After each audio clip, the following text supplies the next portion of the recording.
కంచ గచ్చిబౌలి వివాదంపై మంత్రుల కమిటీ నేటి నుంచి చర్చలు జరపనుంది. హెచ్సియు విద్యార్థులు ప్రజా సంఘాలతో సమావేశమై సమస్య పరిష్కారానికి కృషి చేయనుంది. కమిటీలో డిప్యూటీ సీఎంతో పాటు మంత్రులు శ్రీధర్ బాబు, పొంగులేటి సభ్యులుగా ఉన్నారు.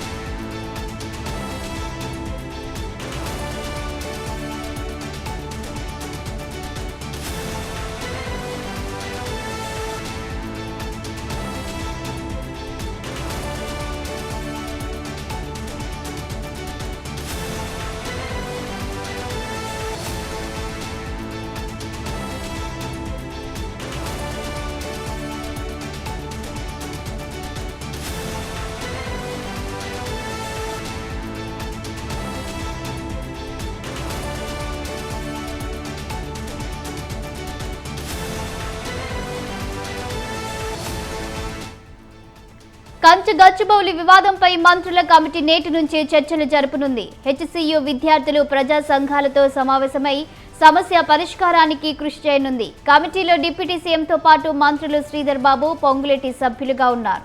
ఇక ఇదే అంశానికి సంబంధించి మరింత సమాచారం మా కరెస్పాండెంట్ వేణు అందిస్తారు. వేణు, కంచ గచ్చిబౌలి వివాదాన్ని పరిష్కరించేందుకు ప్రభుత్వం 3 మంత్రులతో కమిటీని ఏర్పాటు చేసింది.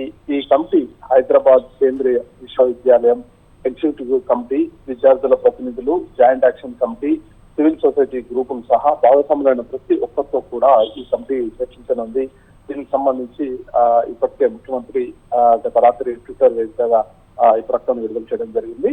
ఈ కమిటీలో ఉప ముఖ్యమంత్రి మల్లు భట్టి విక్రమార్క, మంత్రి శ్రీధర్ బాబు, పొంగులేటి శ్రీనివాస్ రెడ్డి సభ్యులుగా ఉన్నారు. ఇక కంచ గచ్చిబౌలికి సంబంధించి 400 ఎకరాల భూమిని ఇటీవల టీజీఐఐసికి ప్రభుత్వం అప్పగించగా అక్కడ అభివృద్ధి పనులకు టీజీఐఐసి ముందుకు వెళ్ళడం జరిగింది. ఈ నేపథ్యంలో విద్యార్థులు ఆందోళనలు ప్రారంభించారు.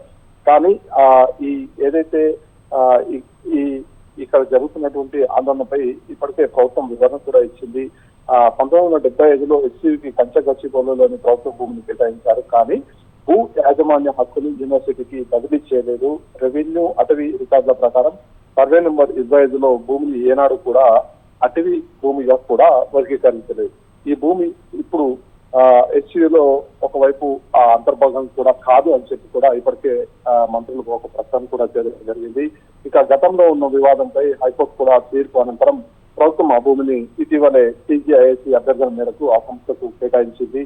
ఇక పూర్తిగా ప్రభుత్వం చెందిన ఈ భూమిలో భారీ పెట్టుబడులకు అవకాశం కల్పించడం వల్ల సుమారు 5 లక్షల మందికి పైగా ఉద్యోగాలు లభిస్తాయని చెప్పి ప్రభుత్వం అంచనా వేసింది. అయితే ఈ టీజీఐఐసికి అప్పగించి అభివృద్ధి పరచాలని చెప్పగా ఇక ఇటు ప్రతిపక్ష పార్టీలైన బీఆర్ఎస్, బీజేపీ సహా పలు రాజకీయ పార్టీలు, ప్రజా సంఘాలు, విద్యార్థి సంఘాలు అభ్యంతరాలు వ్యక్తం చేస్తూ వచ్చాయి. ఇక కేంద్ర ప్రభుత్వానికి కూడా ఫిర్యాదు చేశాయి. దీంతో కేంద్ర అటవీ శాఖ రాష్ట్ర ప్రభుత్వాన్ని నివేదిక కోరింది. ఇక ఏదైతే నిన్న సుప్రీంకోర్టు కూడా ఈ భూముల్లో చెట్లు నరికివేతో సహా అన్ని పనులను తక్షణం నిలిపివేయాలని చెప్పి ఆదేశించడం జరిగింది. ఇక ఈ పరిణామాల నేపథ్యంలో ముఖ్యమంత్రి రేవంత్ రెడ్డి వివాద పరిష్కార దిశగా దృష్టి సారించి మంత్రుల కమిటీని ఏర్పాటు చేశారు. ఈ కమిటీ ఈ రోజు నుండి వివిధ వర్గాలకు చెందిన ప్రతినిధులతో చర్చలు ప్రారంభించనుంది. అయితే వేణు, ఈ సమావేశంతో కంచ గచ్చిబౌలి సమస్యకు పరిష్కారం వస్తుందనుకోవచ్చా?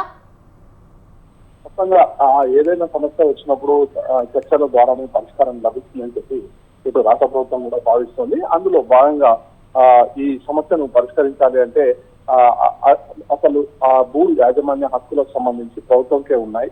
మరోవైపు ఈ వివాదాన్ని పరిష్కరించాలి అంటే ఇటు విద్యార్థులతోనూ, ప్రజా సంఘాలతోనూ అందరితోటి చర్చించి అనంతరం రాష్ట్ర ప్రభుత్వం ఒక నిర్ణయం తీసుకోనుంది. Thank you Venu.